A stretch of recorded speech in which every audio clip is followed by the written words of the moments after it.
Pozdravljeni v našem podcastu Integriteta MVP. Današnji gost je Maks Davidovič, ki je bil tudi eden izmed odločevalcev in gostov na istoimenskem dogodku Integriteta MVP, ki je 15. oktobra potekal v Kulturnem inkubatorju v Mariboru v organizaciji mreže Mama in Mladinskega kulturnega centra Maribor ter s finančno podporo Komisije za preprečevanje korupcije. Maks, lepo pozdravljen. Pozdravljeni. Hvala lepo za povabilo.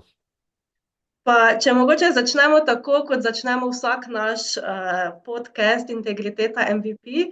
Namreč vprašali smo ChatGPT, kaj je integriteta, in nam je povedal to.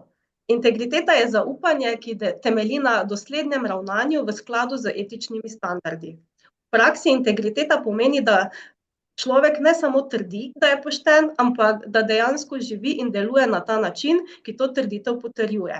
Zdaj pa, če mogoče vi poveste, kako se vam zdi ta odgovor umetne inteligence? V bistvu jo moram pohvaliti. Odgovor je presenetljivo natančen, je to praktičen, po mojem, izpostavlja ključno bistvo te integritete, kar bi bilo ravnanje v skladu z etičnimi načeli, ki jih naj posameznik zagovarja. Mislim, da je tu potrebno dodati, da integriteta ni samo vprašanje neke osebne doslednosti, ampak tudi pripravljenosti prevzeti odgovornost za dejanja, ki iz tega nastanejo, in se prilagoditi, ko to zahteva neka moralna rast. Kaj pa, če še gremo malo bolj na vas osebno, kaj za vas pomeni integriteta in če se mogoče malo ozrete tudi v kontekst, kaj bi naj integriteta pomenila za generacijo Z? Tu se moram, tako sem rekel, kar strinjati z umetno inteligenco. To je ravnanje v skladu z nekimi svojimi vrednotami. Ne nujno dobrimi zmeri, ne nujno slabimi, odvisno od interpretacije, ampak vedno se trudim ravnati tako, ne glede na okoliščine ali pa neke morebitne osebne koristi.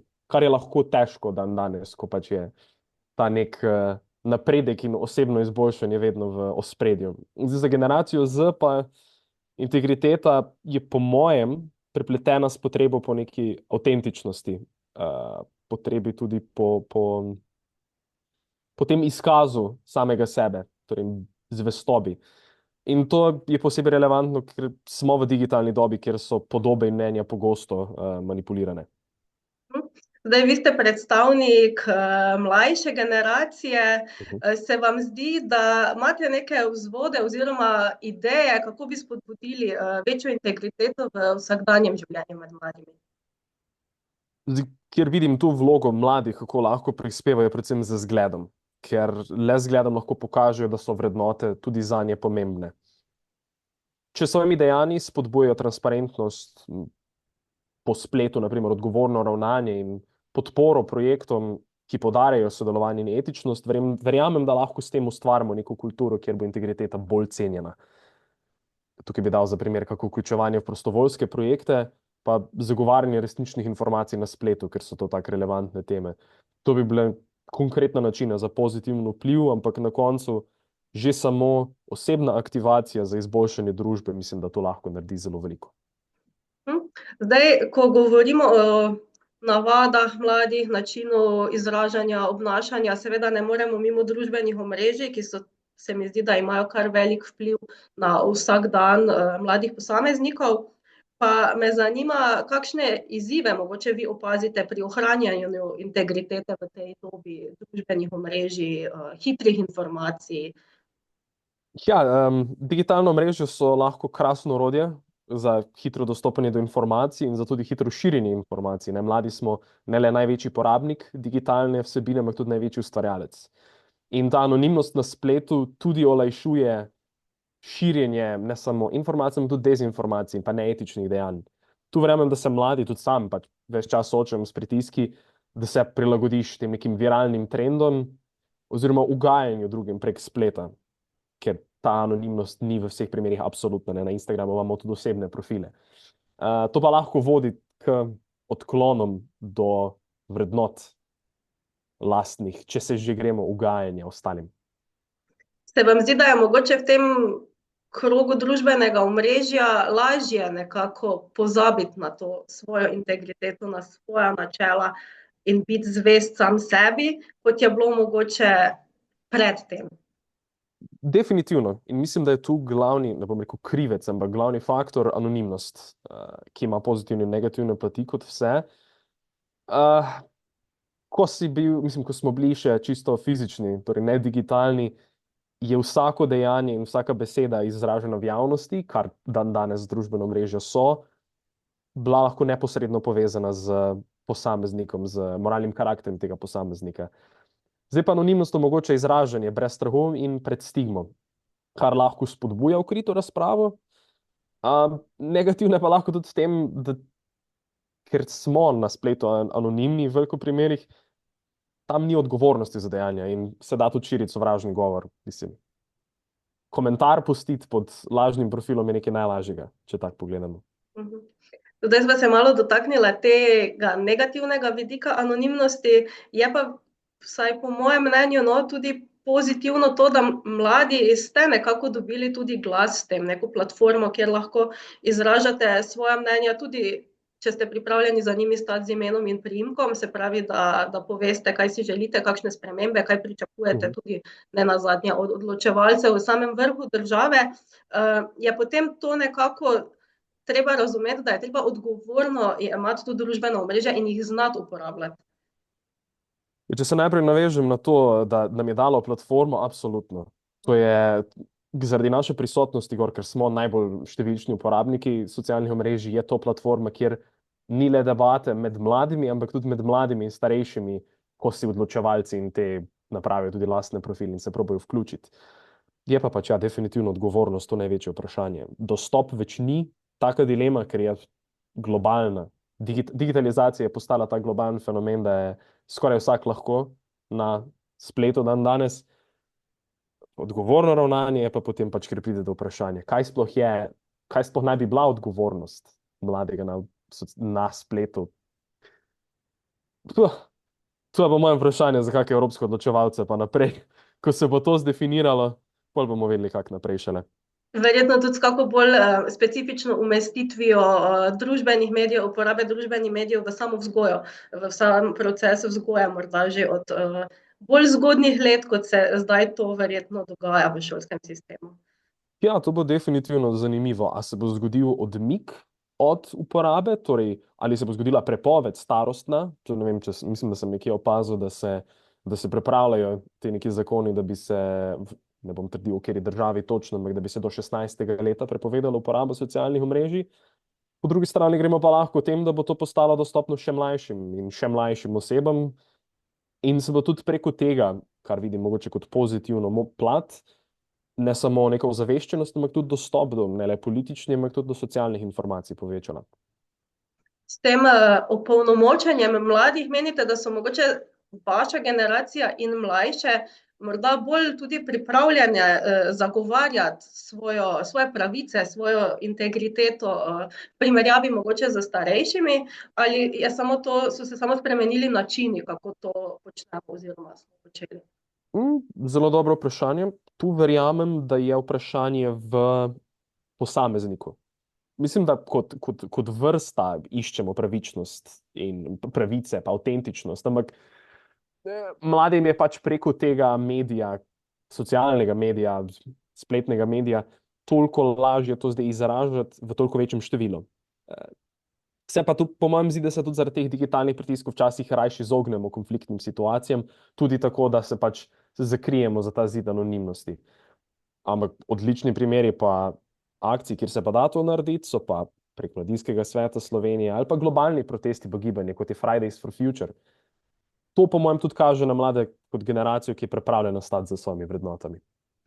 Se mi zdi, da se je zdaj v zadnjem času, sploh ker ste omenili to gibanje mladih za podnebne spremembe, za boj proti podnebnim spremembam, nekako okrepila ta kolektivna zavest, da je treba stopiti skupaj, pa mogoče z temi zastopati skupne vrednote, da je glas tako močnejši in boljše slišan.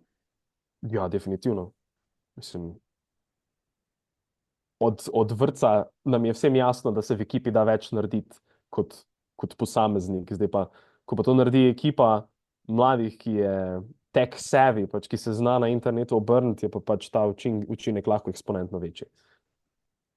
Pa se vam zdi, da so mladi zdaj prevzeli neko vidno vlogo pri reševanju teh globalnih vprašanj? Ne samo, da jih želijo reševati, ampak da je tudi na drugi strani, da so slišani in da se jih po domače povedano jemlje resno.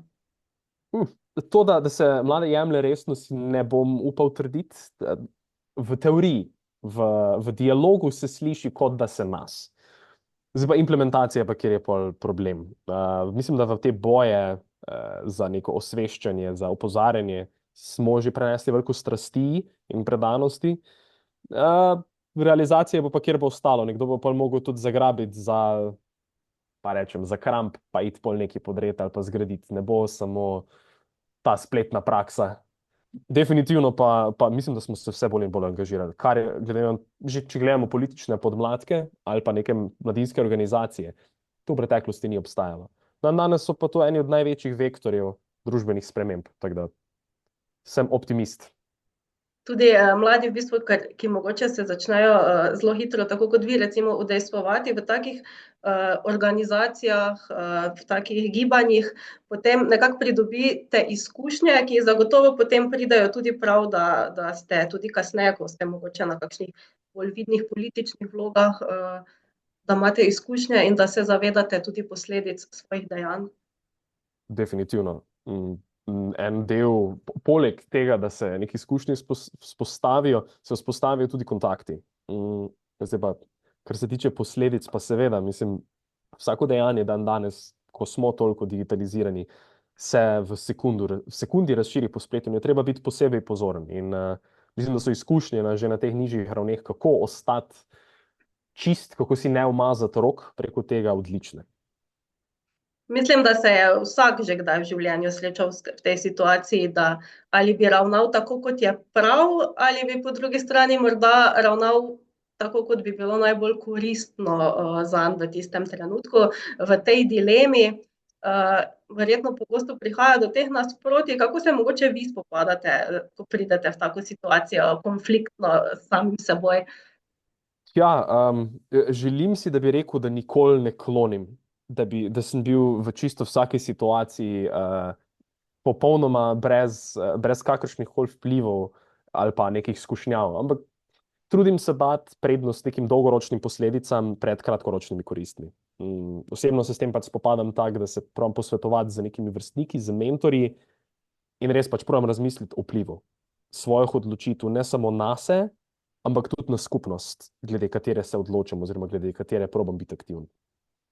Pa tudi verjetno sama dejanja imajo različno težo, če tako rečem. Nekaj je malo pogoljufati pri kakšnem izpitu, da si pomagaš kje s kakšnim listkom, eno je pa potem kakšne večje goljufije, ki seveda imajo večje posledice. Definitivno, pa tu se ne navezujem na nikakršne goljufije. Tu je pa samo treba biti, ne bom rekel pragmatičen, ampak se zaveda, da ni samo črno-belo vse skupaj. Ni zdaj etično pa neetično, ampak je toliko nijans, na toliko načinov se da vplivati na nekoga oziroma biti vplivan s strani nekoga, da je treba biti res pozoren pri tem. Tako da, ko svetujem neko posvetovanje z vrstniki in mentorji, je treba razmišljati, pač vsak ima neko svojo agendo, tudi vsak si tudi nekaj želi.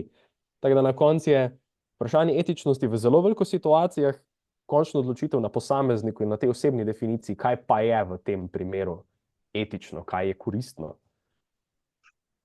Kaj pa mogoče se zdaj, ko ste mladinski delegat, se bolj zavedate tega svojega vpliva? Se je vaše ravnanje oziroma razumevanje integritete kaj spremenilo, ker ste nenazadnje tudi bolj izpostavljena oseba, kot ko ste bili samo zasebno maks, če tako rečem? Definitivno.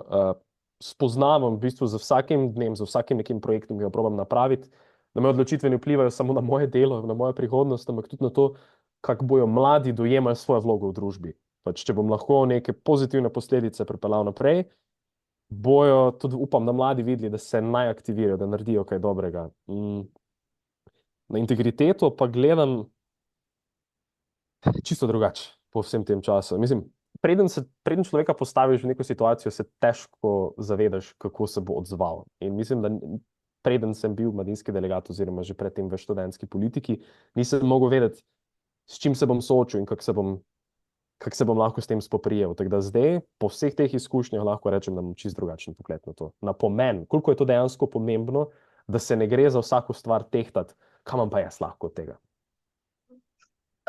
Mogoče, ker večinoma nas poslušajo srednješolci, sicer tudi študenti, ampak mogoče kdo sploh ne ve, kaj je mladinski delegat, kaj dela, če mogoče vi malo poveste, kakšne so vaše naloge, zakaj je nekdo na takem mestu, predstavnik mladih, pomemben in potreben. Mladinski delegat Republike Slovenije pri Organizaciji Združenih narodov je pravno formalno najvišji diplomatski predstavnik mladih. To pomeni, da se udeležujem raznih mednarodnih konferenc, da obiskujem srednje šole in fakse po Sloveniji in da se probam tam posvetovati z mladimi in z odločevalci.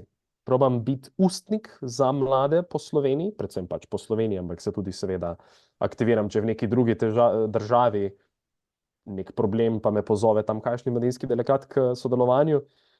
Ampak primarno je to plasiranje mnenj mladih in naših interesov preko zagovorništva, torej to bi bilo aktivizem znotraj institucij, torej preko dialoga z odločevalci, na tak način, da se za mlade zgodi čim več dobrega.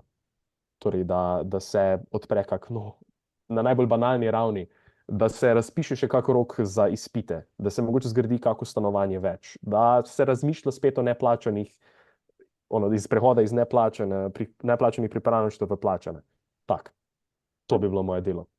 Ker ste omenili te mednarodne izkušnje, če morda, verjetno imate zdaj dober pogled v tem, kakšne izzive imajo pa mladi drugje. Smo tu, je tu slovenska mladina na podobnem položaju ali se izzivi mladih iz države v državo zelo razlikujejo? To je definitivno en večjih problemov že v ustvarjanju te neke mednarodne skupnosti predstavnikov mladih, ker že ko se s sosednjimi državami ukvarjam, vidim, da so čisto drugačne težave pogostokrat. To ne pravim samo v obdobju, ne vem, globalnih sprememb, kjer pač poplave pri nas pomenijo, da se je treba ukvarjati s tem, ampak iz drugačnih ne le političnih sistemov, ampak potem tudi izobraževalnih, kulturnih, tudi na koncu sistemov zaposlitev. Pač so države, kjer nimamo ki ni dijaškega ali pa študentskega dela, pa se dela na črno. So države, kjer ni mladinskih delegatov, pa se proba narediti neke predstavnike. Res je zelo raznoliko, tako da se je področji, s katerimi se da ukvarjati, pa glede katerih se da boriti mal milijon. Zakaj ste se mogoče vi odločili za kandidaturo, ker nenazadnje je to zelo odgovorna vloga, s tem prevzameš dober del odgovornosti. In kakšni so želje, cilji, da na koncu mandata, ko se boste ozrli nazaj, kaj mora biti izpolnjeno, da boste zadovoljni? Zdaj, jaz sem se odločil za kandidaturo na začetku čisto z osebnega interesa. Sem pomislil, mladinski delegat, to bi bilo pa lahko zanimivo. Potem sem se pa usedel, pa si prebral, kaj to dejansko pomeni in skapiral, da če se ne mislim prizadevati za to, da bojo glasovi mladih slišani na najvišji ravni odločanja, pa najbolj, da se tega ne grem. In kar si želim, je, da bom do konca mandata si še naprej predano prizadeval graditi mostove ne samo med mladimi, med seboj, ampak tudi med mladimi in odločevalci, pa da bo zavedanje o vlogi ne samo integritete v mednarodnih procesih, ampak tudi mladinskega vključevanja v oblikovanje politik na neki višji ravni. Zdaj sem že kar srečen s tem, kar je mandat naredil. Če posebej zdaj, naprimer, imamo en projekt, čez en teden gremo na Dunaj, 50 dijakov bomo odpeljali gor preko enega tekmovanja, tako da že če se bo ena od teh oseb odločila aktivirati na državnem področju, narediti nekaj dobrega naprej, pa če mi bojo lahko en projekt pokazali, s katerimi so v svojem lokalnem območju izboljšali življenje za mlade, se bom potrplal po rami pa rekel, v redu, lahko gremo naprej. Ne dvomim, da bo uspešen mandat na koncu. Zdaj, če mogoče, vi ste študent Fakultete za družbene vede, če se ne motim, pa če poveste mogoče, kako pa je, če se vrnemo kot tako integriteto, kako mogoče na vašem faksu prihajate v stik z tem učenjem, kaj je integriteta, izpostavljanje, da mora pač kako biti ravnati integritetno, glede na to, da je na fakulteti kar nekaj tudi politologije, mednarodnih odnosov, se pravi takšne smeri, ki vodijo na neke odločevalske položaje kasneje. Zdaj bom rekel, v sklopu izobraževanja integriteta ni en od stebrov. Nimamo posebnega predmeta integriteta v tem pa tem. Oziroma mogoče ga imamo, pa je izbirni, pa se ne spomnim več. Integriteta je predvsem v študijskem procesu kot takšnem izpostavljena, torej v obliki akademskega pač goljufanja, v uporabe AI-ja pri pisanju seminarskih nalog, in moram reči, da tu je pač najbolj relevantna za mlade, oziroma vsaj za študente in dijake, ta dilema med integriteto ali pa neintegriteto. In tudi pa sam priznam, da sem ne samo v srednjem, ampak tudi na faksu plonkal in da sem si pri seminarskih pomagal, kdaj pa kdaj z spletnimi orodji. Ampak to je bolj tudi vprašanje, ko sem rekel, kaj je koristno, pa kaj je dobro. A lahko rečem za ene predmete, da jih znam? Niti ne, ker sem si pri njih malo bolj pomagal kot pri drugih. Tako da, tu je definitivno eno področje, kjer bi moralo biti več poudarka na integriteti, ker samo akademska integriteta, čeprav je večji del tega, s čim se mladi soočajo na tej ravni, definitivno ni vse.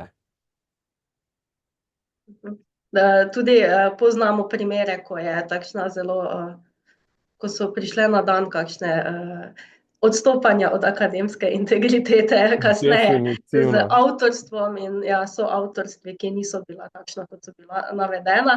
Ampak to je ravno verjetno tudi to, vsi smo kdaj seveda goljufali, pač moja generacija je mogla biti malo bolj iznajdljiva, ker ni bilo spletnih orodij, ampak verjetno pač integritetno je po mojem mišljenju tudi to, pa ne vem, če se boste strinjali ali ne, da si znaš postaviti mejo, pač do kje iti in kje je potem tisto res preveč.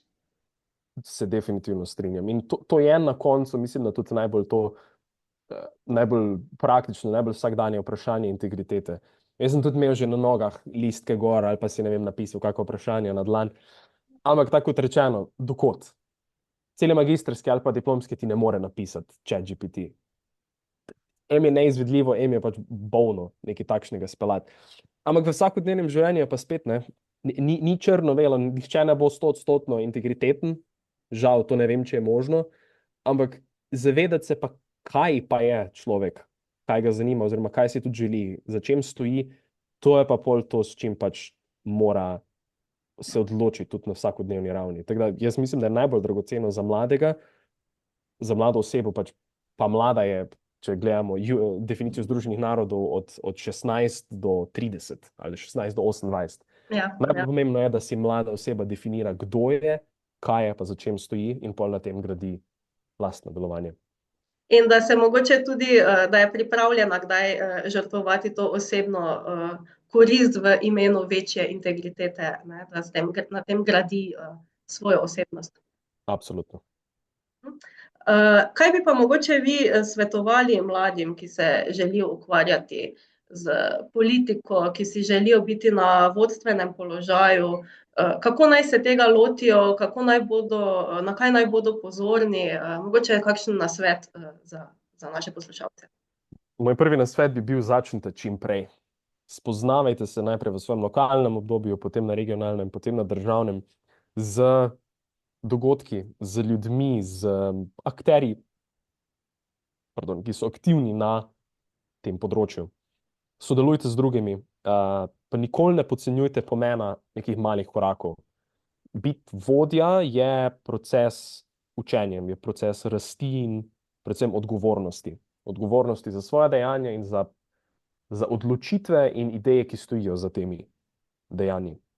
In tu se integriteta potem najbolj noter vplete, ker na koncu je človek odgovoren ne samo sebi, ampak tudi ljudem okoli sebe. Tako da svoje ekipe pa nočete nikoli na cedilu pustiti. Odličen nasvet. Pa če morda rečeva še samo to, kje se vi vidite čez 10 let? Kralj Evrope. Kralj Evrope, definitivno. Ne, to je pa dobro vprašanje. Ne vem, politika, diplomacija in nek privatni sektor, poti je za perspektivnega mladega, in to je govorim za vse mlade, 1000. Jaz bi rad samo čez 10 let pogledal nazaj pa rekel, da sem pustil stvari boljše, kot sem jih dobil. Se bova slišala čez 10 let, pa mi boste odgovorili še enkrat Zmenjeno. na vprašanje.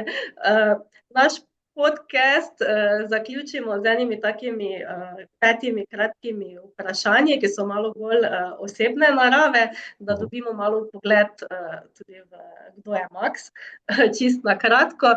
Pa bom kar začela, pa vi poveste. Pes ali mačka? Ko sem na vasi pes, ko sem v mestu mačka. Sladoled, čokolada ali vanilija? Limona. Limona. Morje ali sneg? Morje. Pa če dopolnite stavek, moja najljubša barva je? Rdeča. In glede na to, da jaz sem danes v Mariboru, vi se sklepam javljate iz Ljubljane, Res je? pa še vprašanje, Maribor ali Ljubljana? Se opravičujem vsem Mariborčanom, ampak Ljubljana. Tako da je zdaj že 2-0 za Ljubljano v našem podcastu. Maks, najlepša hvala za odličen pogovor. Ne dvomim, da bodo naši poslušalci uživali v njem in še enkrat seveda najlepša hvala za vašo udeležbo na našem oktobrskem dogodku projekta Integriteta je MVP. Hvala vam za povabilo tam, za povabilo na pogovor in vsem mladim, ki poslušate, v napad.